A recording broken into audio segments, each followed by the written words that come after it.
Hey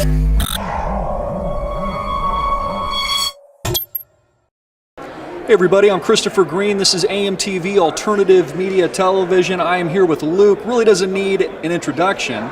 We Are Change. We've been following his videos for years. Very popular. Luke, what brings you to LPAC 2013? Oh man, that's a good question. Since I almost got kicked out of here just a couple of minutes ago. There's a lot of people here that I really want to talk to. I don't know if I will be able to do that because now I have security guards on me next to the major people, but I'm here pretty much to ask questions and to talk to people and network a little bit. There's a lot of good people like yourselves here, like Ben Swan. So it's a great opportunity to meet and talk to people, which I love, and I love that conversation. I love that collaboration. I love just going out there into the world and finding out what's really happening. Yeah, now you're famous for Bilderberg. You asked a lot of tough questions. I mean, you've given detailed coverage of this through the years. Yeah. The Bilderberg meeting took place here in 2008. Yeah, and 2012. So it happened here a couple of times, which was really interesting.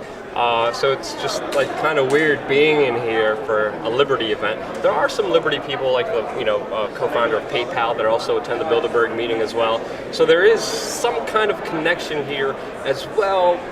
Peter Thiel, I believe his name is. He's a Bilderberg member. I've been dying to interview him because I want to know the connection. I want to know why he's attending these events, what's his role, what he gets out of it. I would love nothing but to talk to these people. Maybe Peter Thiel will be here.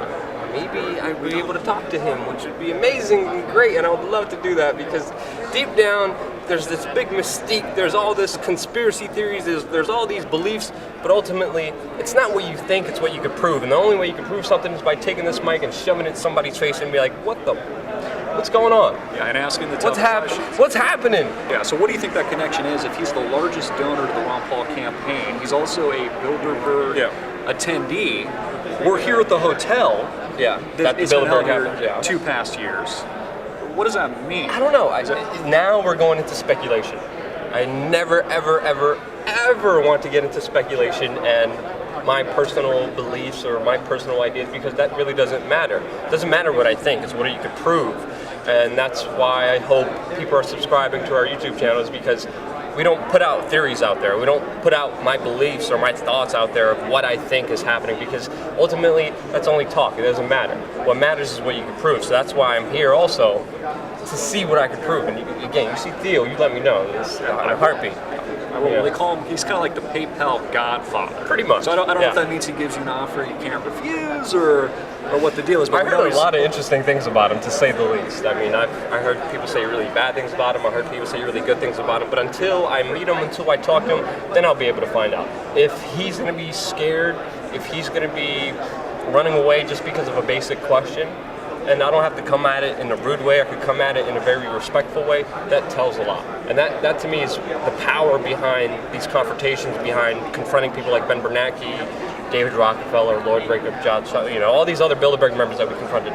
The power lies within how weak these human beings are, how scared these people are, and how pathetic they are running away from easy, simple, polite questions about real issues that are really important to the American public. It shows so much. So we'll see what happens.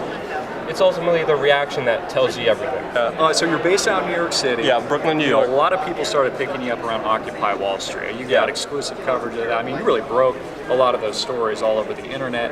What's happened to OWS? Is that fizzled out? Is it still there? Yeah, I think. Why has it fizzled out if that's the case? It fizzled out because of many reasons. One, because of internal conflicts, internal problems. Whenever you're working with a large group of people, there always is going to be issues with ego and pride, and that was self-destructing within itself. Now you add another aspect of that, and that's the federal government cracking down on Occupy Wall Street, going against their campaigns, figuring out one day to destroy all of them in all around the country.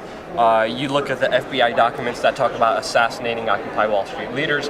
You talk about the infiltration that's probably happened and went on that we'll find out 30, 40 years from now when the documents become declassified. You talk about all the outside forces and this huge force of oppression going down on anybody speaking out. Of course, it fizzled out. Once that space was gone, everything else was gone. That sense of community, that sense of bond.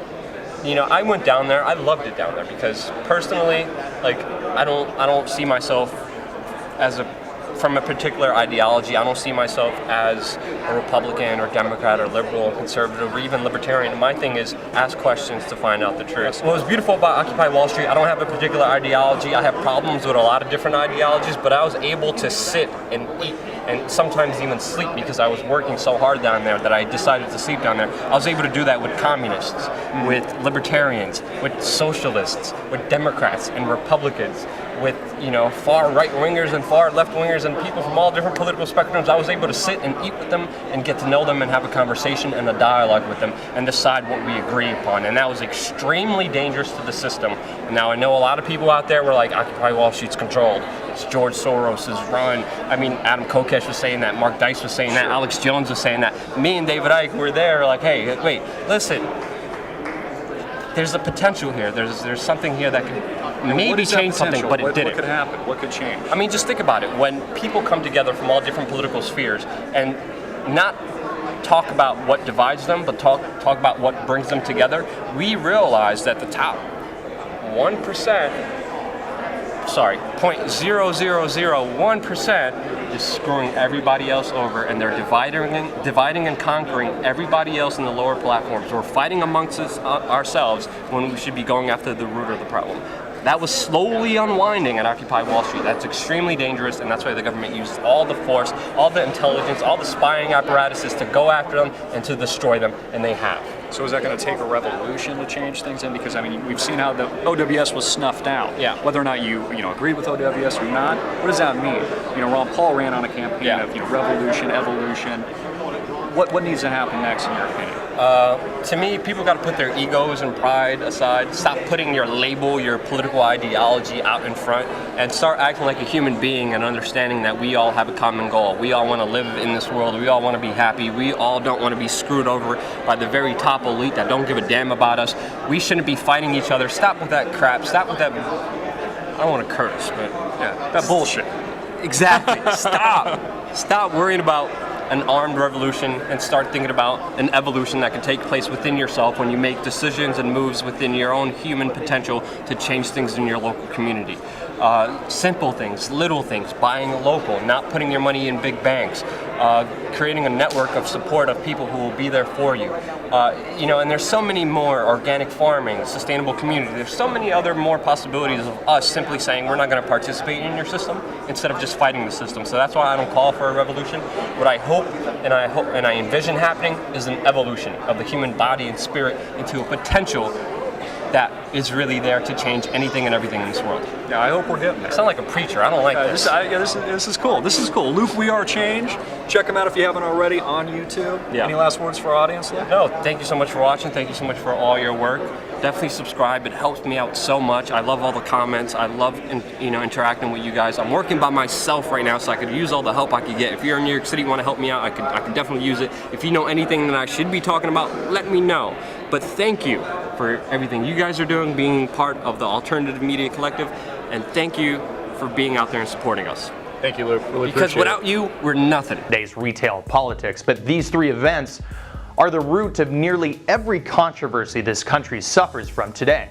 After 1913, the United States, once a grand laboratory of democratic experiments, became irrevocably changed to the one-size-fits-all decisions of experts and special interests in Washington, D.C., or what some call America's ruling class, rather than